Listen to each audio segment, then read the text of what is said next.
A few days ago, Desntiny and Kyle Kulinski debated free trade on Hassan Piker's Twitch stream. Nobody talks about like trade. I feel like deplatforming and free speech is a topic all the time, everywhere. So let's do something a little different. Let's do protectionism.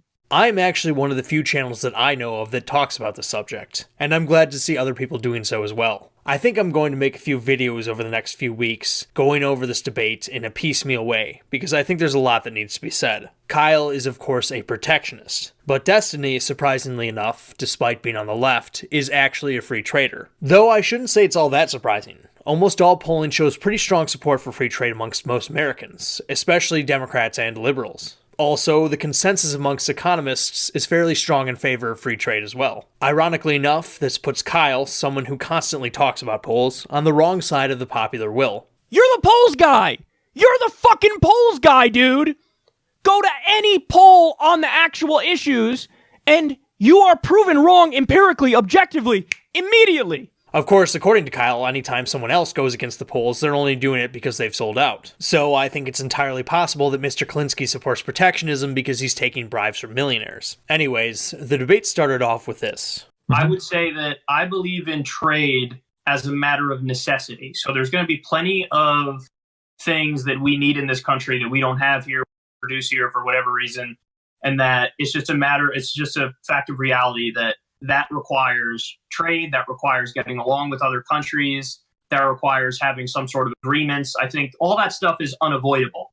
This is a point I've heard Kyle make a few times in the past. The United States should only trade with other countries out of necessity. On its face, that sounds pretty reasonable. Trading with other nations only out of necessity would keep the maximum number of jobs in the US, right? The question is, how do we know when trade is necessary? Let me give you an example from my life. I pay other people to change the oil in my car and to clean the interior. These aren't terribly difficult tasks to do, and I do know how to do them myself. So is it necessary for me to outsource them to someone else when I could just do them myself? Well, it's not. I simply choose to do so because the people who I pay to do it are better at it than I am, and having someone else take care of it frees up my time to do other things. But what does this have to do with international economics? Well, everything. You see, there's a certain fallacy in the way almost everyone talks about free trade. We talk about trade between Mexico and the United States, or we talk about the GDP of Canada after the implementation of NAFTA, or we talk about what effects the Trans-Pacific Partnership would have on commerce between Japan and Australia. The problem is, nations don't trade with each other. There are some state-owned industries, sure, but they're pretty marginal in the grand scheme of things, and besides, a government-controlled company is not the same thing as a nation. The truth is, all international trade consists of is people trading with other people across borders. Capitalism is based on mutually beneficial exchange between consenting parties. Nothing magically changes when those parties are located in different countries. So when we talk about macroeconomic statistics like the trade deficit between Mexico and the United States, we are really talking about the aggregation of countless economic decisions that millions of businesses and hundreds of millions of people make every single day. If you go to the grocery store to buy some avocados, you are engaging in mutually beneficial exchange with people in Mexico. Yet, the transaction registers as being part of America's trade deficit, and ignorant people freak out about it. This is actually what international economics is, and this is what protectionists are trying to regulate.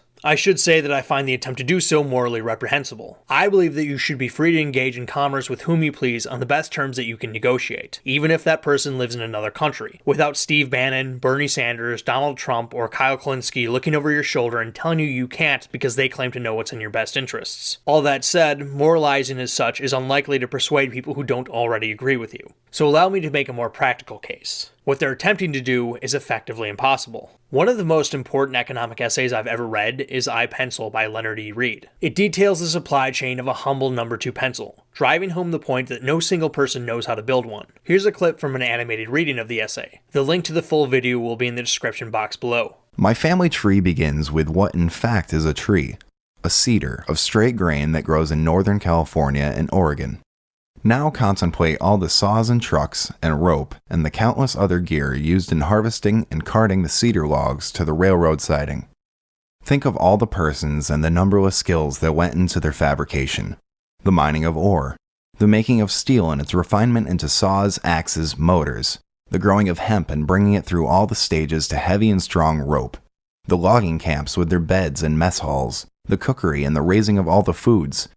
Why, untold thousands of persons had a hand in every cup of coffee the loggers drink.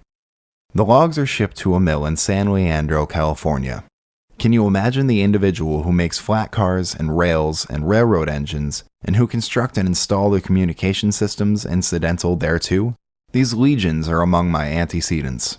So, if making a pencil is so complicated, and if no single person knows how to make one, then why do we have them in abundance? Well, it's because no one has to know how to make one. The process is completely fragmented. Individual people and businesses are only in charge of a single part of the process. That's essentially the essence of capitalism. You pay somebody else to take care of the messy details of something they're better at than you. The parties involved only know one part, and they know it well. And the process of coordination is incredibly complex and spans multiple countries. Protectionism seeks to micromanage all of these transactions. Imagine trying to determine which of these transactions can be done in the United States and which ones must necessarily be outsourced. It simply can't be done. Protectionism seeks to micromanage all of these transactions, not just for simple products like number 2 pencils, but for far more complicated ones like smartphones and cars. Central planning of this sort is simply not possible. This is just too much information for a single central authority to manage effectively. Let me know if you understood the point I'm trying to make here, and if you want me to do more videos on this debate. Thanks for watching.